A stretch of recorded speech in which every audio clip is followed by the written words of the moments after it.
Hello everybody, Jet here and welcome back to my Beastmen campaign.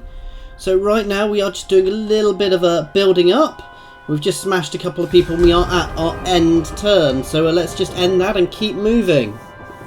Oh, we've got a few Bray herds running around with us as well now, so we're nice and strong. The dwarfs have actually been wiped out here, so we don't need to worry about them. So these two little guys are going to sail across the sea to start working their way down dwarfs here, while my other hordes work their way up the mountains, and then we'll work out exactly where we are and when we're going from there. At some point soon I need to also go and finish off Bretonia, work out where the rest of Bretonia is and finish them off if, when this little place is taken, they don't fall. It's possible they still have some territories up in the north left, because the vampires have slowly been creeping that way, so while here was last taken, you know, Bretonia could still have some territories up here. And again, they could have possibly pushed over and invaded Ulfwan, because Ulfwan doesn't appear to exist. I need to keep an eye on the nations to see if Ulfwan exists. Marathi and Nagorond definitely still exist. And I think that Mazamundi has Lustria, so I think he is also very big and powerful. However, Skaven are actually starting to grow, to spread again a little bit, which is something they hadn't been doing for a while. But no, we're going to push down here and we're going to finish off the dwarfs and the last bits of humanity, the last human kingdoms down here for the Knights of the Flame. For now, we're leaving the might of the vampire counts alone, because they are huge.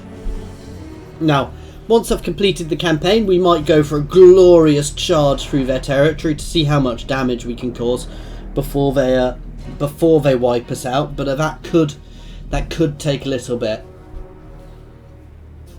As I've been mentioning, guys, also please feel free to throw ideas for what you want for my next campaign to go on, and for any other games you do want me to be playing on these streams, on this YouTube channel. Sorry, not streams. I am going to be doing a bit of Stellaris as well, so if you watch that, suggestions on the type of faction you'd like to see as well. So the first one I've decided, my daughter is going to choose, so it could be anything. So it could be an interesting little faction. Okay, we're going to do a little bit of building up here with these guys, because we've lost a few units here. Alright, so let's get me a new unit of Bestigors. You two can merge. A few units of Gauls. We're dropping our archers here. What do I have in my other army? Some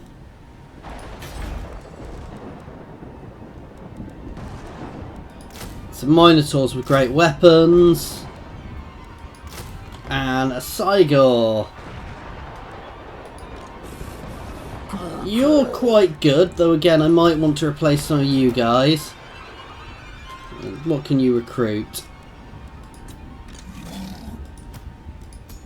Let's knock you over. I'm going to recruit a couple more Minotaurs for this army, and that'll be it. And we'll leave this here for the moment, because that is a solid 3 turns worth of growth there without doing anything else, and that should get all of my other guys back up to full strength, and that'll give me a nice thing. Oh, that's the other thing these guys will need. I want to get another set of Centaurs with great weapons for them. Now we can also level ourselves up a little bit more, though that is going to cost us monies. Because we're pushing so far down the Minotaur route, we will keep reducing our cost of our Minotaurs in all of these armies.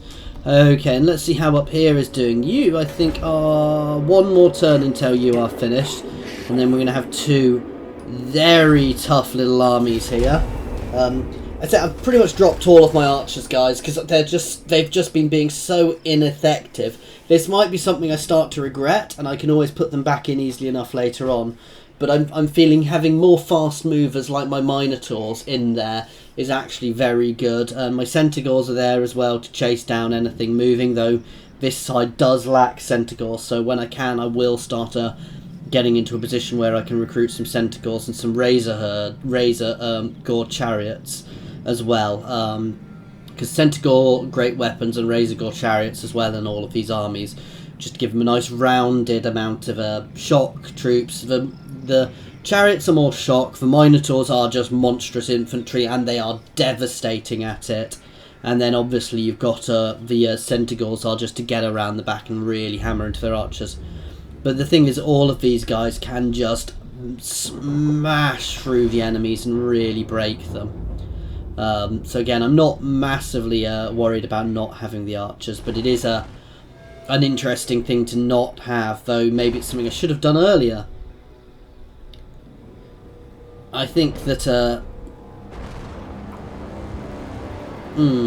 So we're going to clear out here, then we'll push up, we'll work our way around the coasts, killing the last empires of man, and then it's going to work out exactly where we're going. My only worry is that once I've cleared down here, I'm going to have to take a few turns pushing back where I'm not going to have much income, but hopefully my other guys are going to be pushing through these mountains, which should help to maintain a healthy income for us as they do that, because we have been spending quite a bit of cash in the last few turns levelling things up, and we are getting lower than we have been in a while. Right, so... Oh, I meant to use the beast path there. That's fine. Next turn we will rejig these armies just a little bit as well. And you are still building up over here.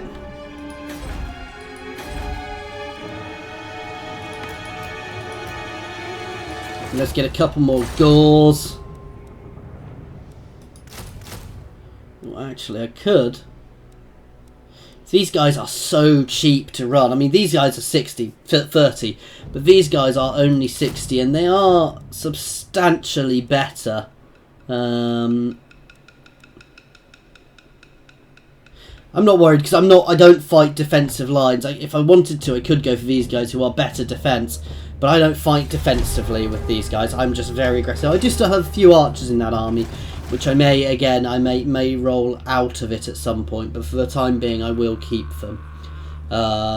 Simply because I don't necessarily need to be replacing them. These hordes are going to be operating in concert. Do I want a non-aggression pact?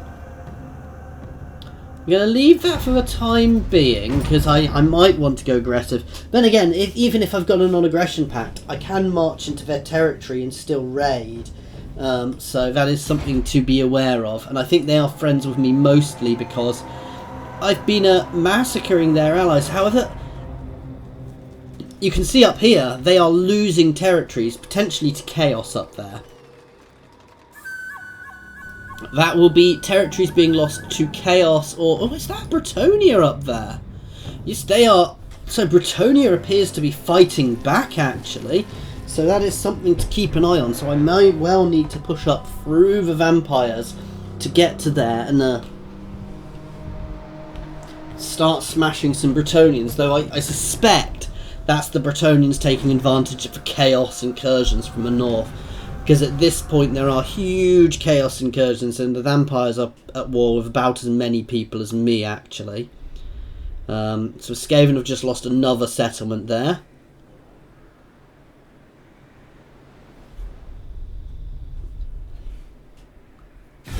Okay, they still not happening, mate.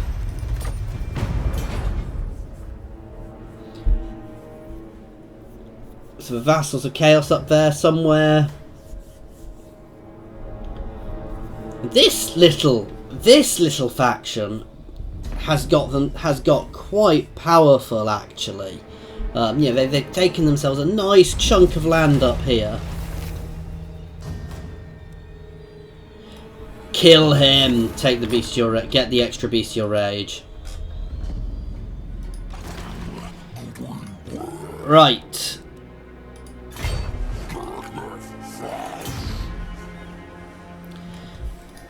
Let's just rejig lightly so we've got a bit more of a balanced herd here. So that'll give us 1, 2, 4 in here.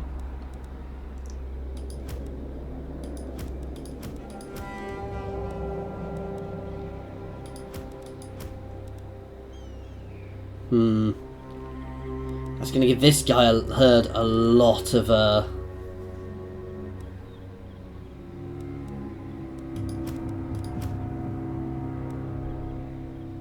1, 2, 3, 4, 5. 1, 2, 3, 4.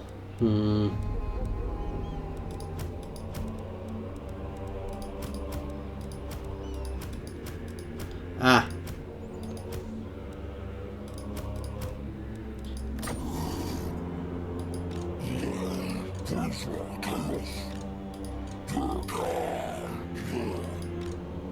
Oh, that's what I need to move. I need to move for Sigor over as well.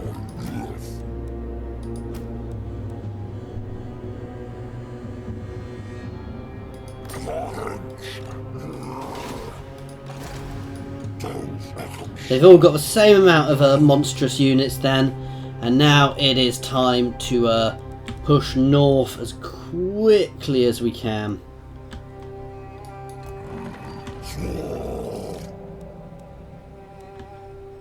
And next turn we will start using the beast paths to bounce through and get up into the heart of the dwarfs.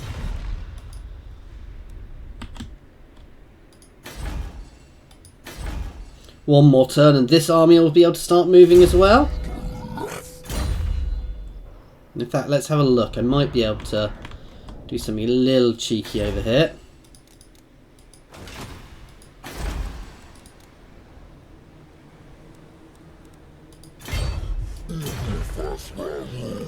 So what can I give this horde? We'll give them a unit of archers. We will recruit another Gore.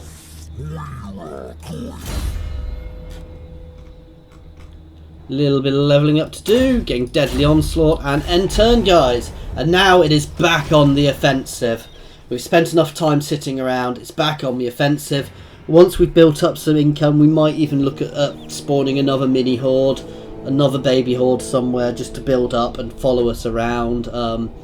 Though it won't be getting troops until I'm a lot bigger, because obviously even here, now I've done the rejig of my hordes, you can see my income is back nearly to what it was before, when they were very, very small hordes. I'm still spending nearly 6,000 a turn, which isn't the worst thing in the world, you know.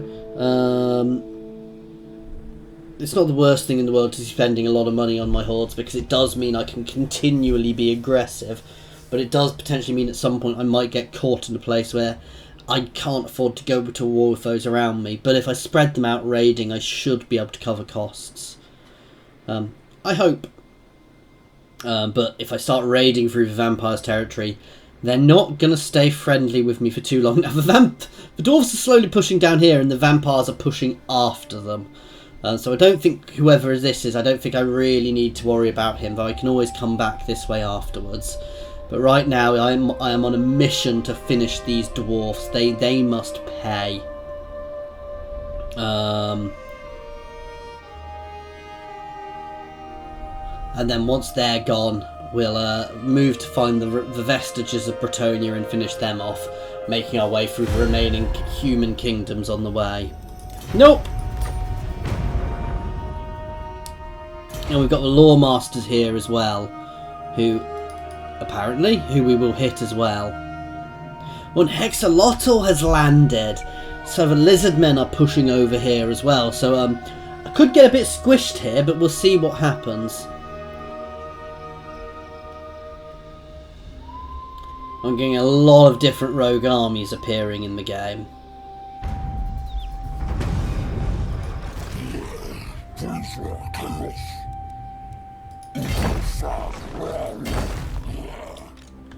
Okay, let's start moving as quickly as we can.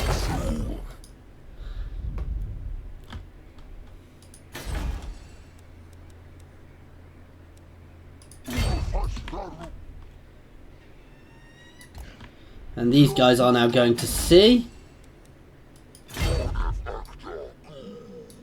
Oh. Let's see who they are.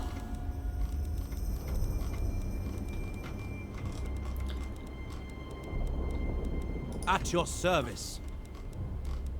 So we can only see the one rogue army at the moment. So we've got Hexalotl there, we've got the Law Masters here. So down here is an interesting different collection of people who don't like me. Let's end turn.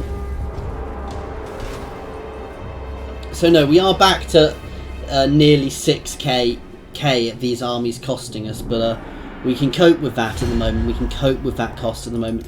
It's definitely not happening, mate. So we're going to push up, we're going to burn our way through here and just start burning our way up through the mountains. And potentially link up with Chaos up there. And if Chaos are up there and pushing as well, we can actually, potentially, if Chaos is still nice and powerful, we could actually go to war with the vampires and start pushing against them. Though, you can see territories up here are getting knocked over regularly, which is probably Chaos causing a lot of problems there for the vampires. And they're probably what's knocked the vampires' strength down quite a bit, because I suspect they had all of their armies down here trying to finish off the dwarfs and Bretonnia when Chaos invaded. So they were probably massively out of position when that happened. So Skaven are finally starting to spread again. After so long just staying hidden, they are beginning to spread again. And they are beginning to get attacked by other people again. I'm a little worried by those boats, but I'm not that worried. Because Estelia is pretty much gone. Telia is pretty much gone too. Once we deal with these dwarfs down here, we're going to be in a very good position to move on. And we'll work out. So we'll push down, clearing the dwarfs, and then we'll burn our way back up the coast, and then we'll hop over here and just. Or we'll hop over here and burn through here as well. I'm expecting this little dwarf city not to last long. However, if they do start flourishing and rebuilding down there, I can always send an army back that way at some point.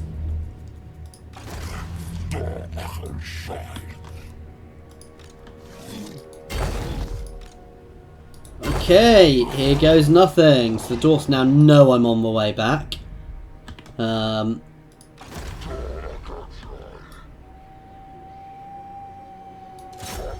Okay, let's start sailing. My guys don't particularly like being at sea, so let's get them down as quickly as we can. We have a little dwarf force here who is probably going to try and recap over here. But if they do that, I'm not worried, as I said, because I will be coming back this way. It just gives me more places to hit later on.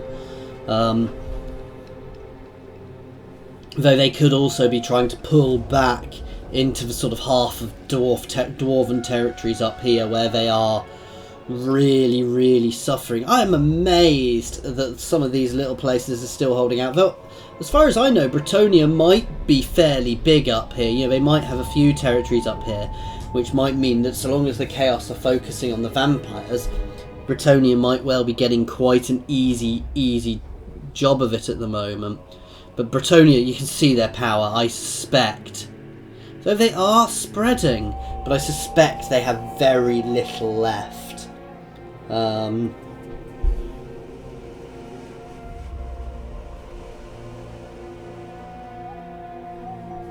That I suspect that they are just recapping places up there after Chaos have taken them.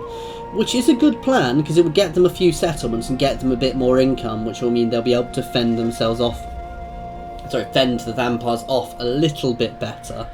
But I don't think there's a huge problem. Right now it's probably just the vampires are probably just trying to clamp down those Chaos hordes pouring into their territory. Trying to stave off the end times. Meanwhile, while in the other parts of the world everybody else is flourishing.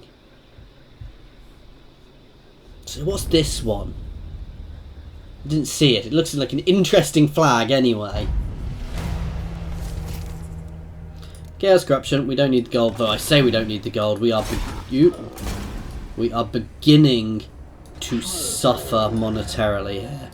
Got about 10 turns left before I need to start really pouring in my income again. However, we are going to start attacking again here. Ooh, what can I build? Nothing I'm particularly bothered by.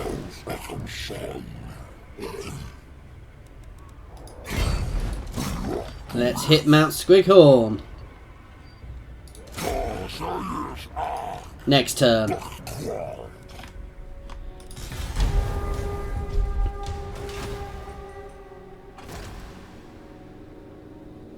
As I said, this is the danger of having lots of hordes. They do get expensive, and certainly late game like this, I need to maintain big, strong hordes in order to actually stay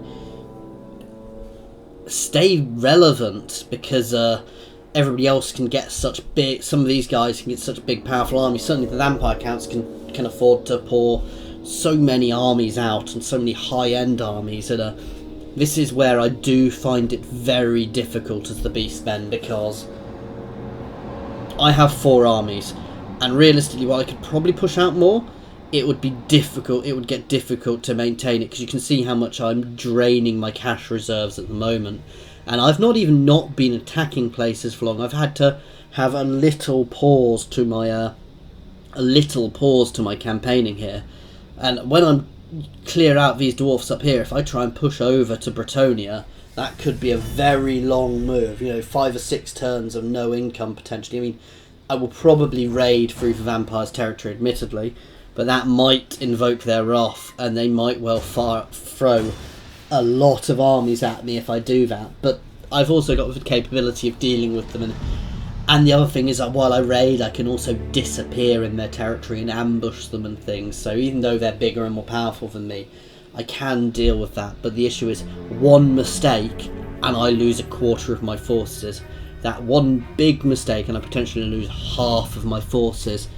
And I lose half of my forces in a way which is difficult to recover from, because actually, they will take, you can see how it is. It will take a long time to actually to recoup from those losses. You can hit there. Nice, easy victory. We're taking the cash.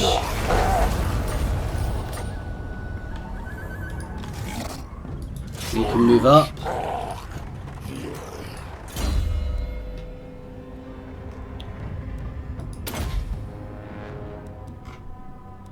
Start buffing up the Ungors. Not that I really use Ungors anymore.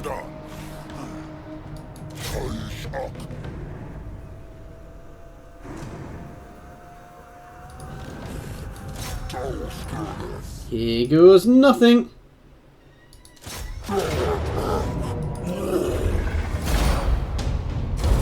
Let's take the cash again.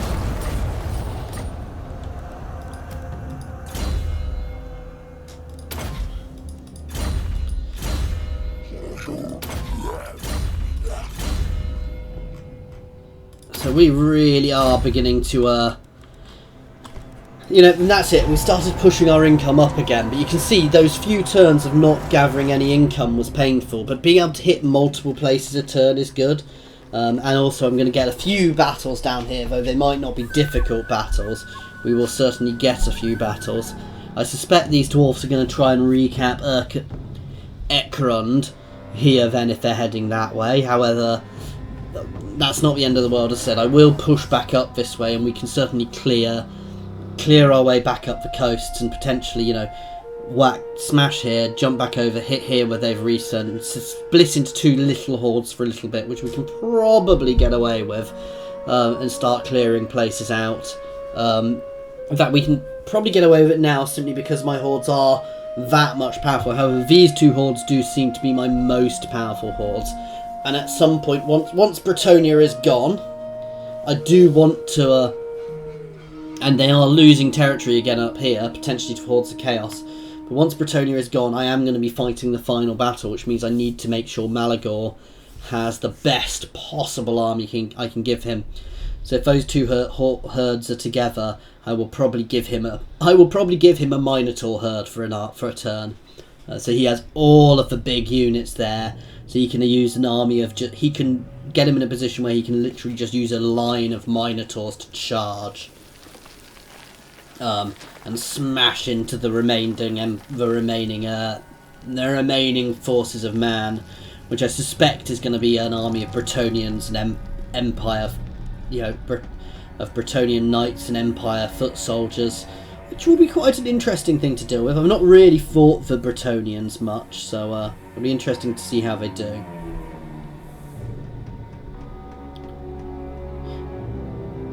Now, come on, Skaven, you don't want to lose to the dwarves just yet.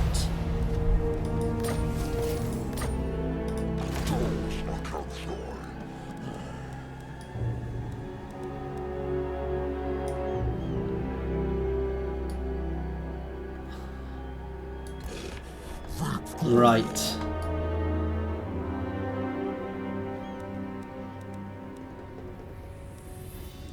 Why can Malagor not move as far?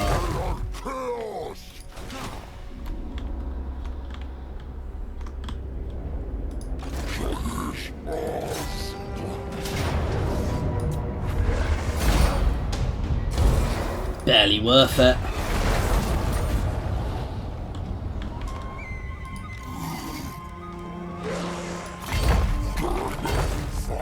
And we'll start following next turn.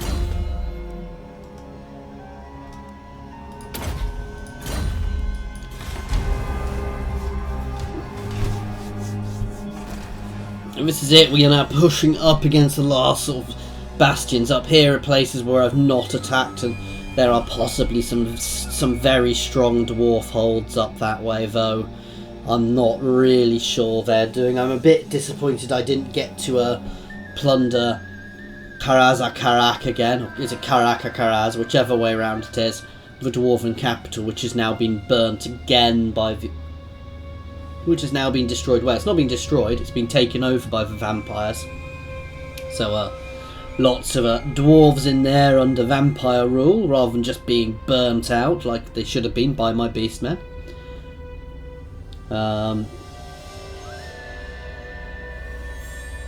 But yeah, these guys are keeping armies down here while they're losing territories up here, which is an interesting idea.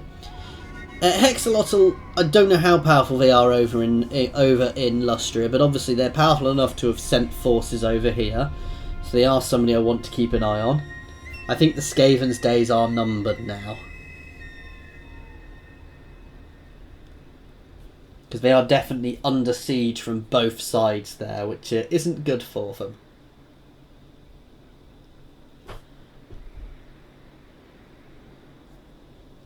And being hit by clan Moors, and this other little dwarf group hasn't actually allied with the main dwarven faction yet, which is interesting. I suspect these guys are going to go and camp behind me, but that's not too bad.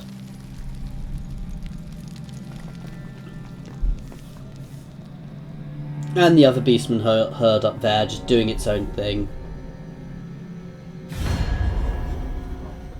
No, we're still not allied.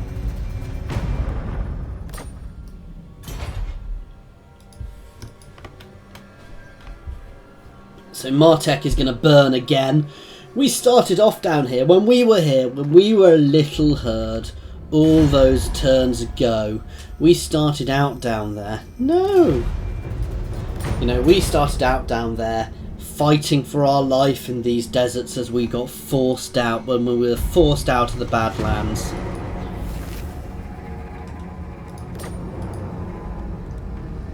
Right.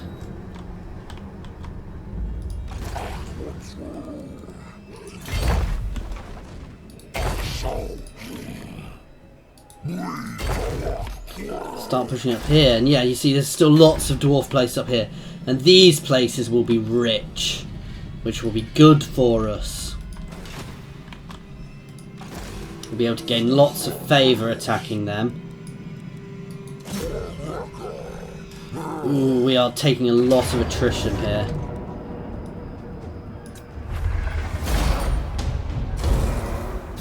Need to take the cash.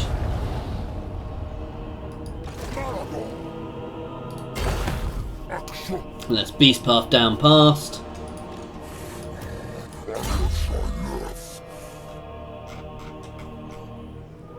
And our monstrous infantry is getting even better now. And end turn.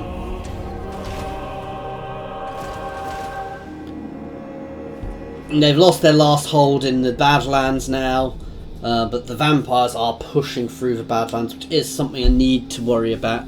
Well, the vampires are huge. There isn't much I could do to stop them, even if I wanted to try. Even if I brought all of my herds together and started, I could probably cause a lot of damage, but the forces they could bring to bear on me, as I said, we might send some glorious herds in there once we've defeated man, just to cause as much damage to the vampires as we can for as long as we can. But I don't know how long they will last, and get some epic battles as we fall. But I'm a bit concerned that Bretonia does seem to be becoming, well, it's not resurgent, but it's certainly not. It's managing to not die somehow. I know these guys are capping behind me, but again, I'm not particularly fussed because I'm mostly after the dwarfs. If I can finish off these dwarven factions, that I'm happy to smash these dwarves here. And I will work my way back along the coast, but I'm not in any hurry to do that, so that can wait. The dwarfs are first. And once the dwarves are done, we will start working on the remainder of man. And I guess technically the vampires are a human faction, as they have human vassals, but you know, I don't think I need to think about them the same way at the moment. So the Eye of whatever that was down there is my next target. No. They've got a couple of territories down here, cities down here, but they're not going to last too long.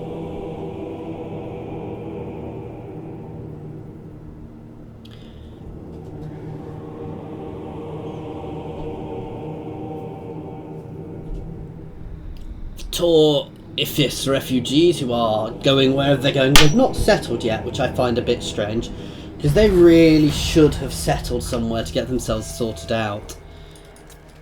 No, there's an ambusher all the way up there. I really don't care. Yes, we've got the Eye of the Panther and Vulture Mountain down here, which are our next targets.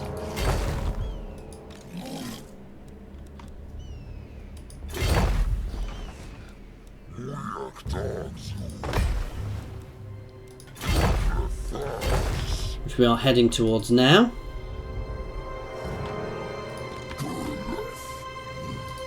You can start double timing up, and we can hit Mount Gumbad. We'll start sieging here properly and wait for our other herd. And once they're here, we will smash Mount Gumbad. So we'll move out, hit Grom Peak, and hit up for Gnar Shark's lair. I know that it's another hold over here, but this is where it gets tricky moving through these mountains, because you've got to go out of your way to get everywhere, and there is a little hold down here still as well I need to be aware of. But again, I don't think Oakenhammer will last long.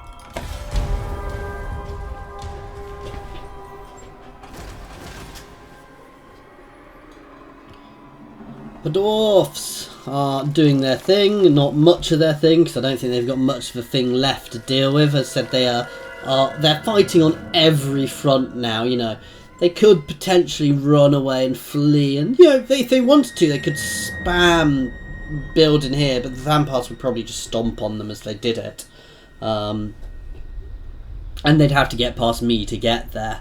But they can use the underway to go through the mountains theoretically, but yeah, I think they're done basically at this point. The only real contender left around here is the vampire counts. Obviously these guys are sort of the Lizardmen, or the Last Defenders, and the I can't remember what these guys are called, are still both quite powerful as well, but again, they're nothing I really need to be worrying about at this point. And we're going to burn our way back up that coast, this coast here as well, once we're done, which will probably make this vampire faction quite a bit more powerful as well.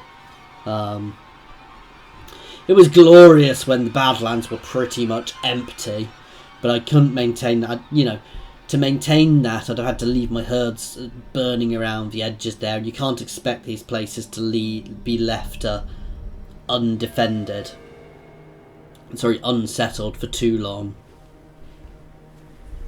Though with the pressure happening up north, there is a lot of damage being done up there as well. And you never know, as my guys push forward, we might push north, we might well bump into the last remnants of, well, we might well bump into Chaos, who I do believe are still up there somewhere.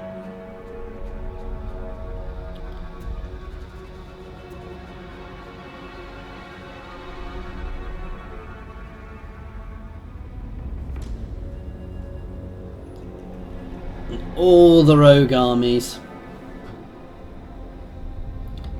who really should settle. It's really interesting when they settle, because they do eventually settle and form their own nations, which are sometimes, I mean, they're just standard high elves, but sometimes they're a bit of odd, they're slightly odd factions.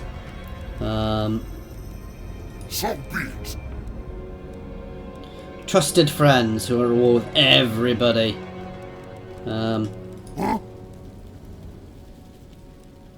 I can't see what else is interesting about them. I bet they've got some non-dwarf units in there.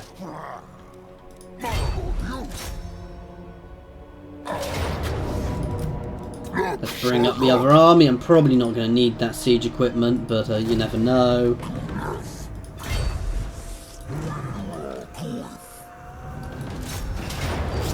Nice, easy auto. It's another 8k.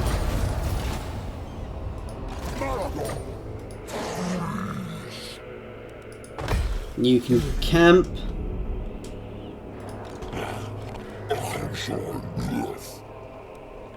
You can beast path up here, as you can't use, as you're slow through all that snow. And this is another nice easy auto. That's a bit better.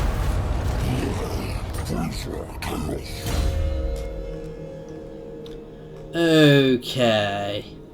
What do I want to go now? Let's go up here.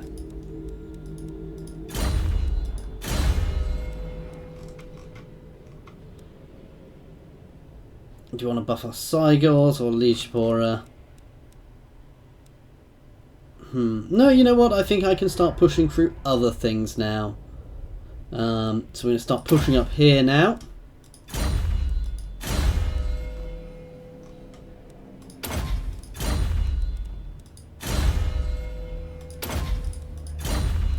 Okay.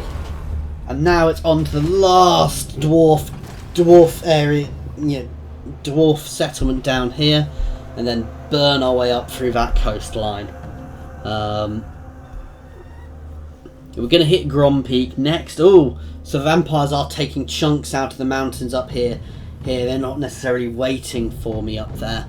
I wish they'd hurry up and finish off Bretonia, because I'm probably going to have to go and finish Bretonia myself from the looks of things, which might take a few turns. And actually, guys, I am going to end this one here, because we're actually at 38 minutes. I should have ended it last turn, so I'm going to end this one here, and we'll start again on the start of the next turn. Thank you very much for watching, guys.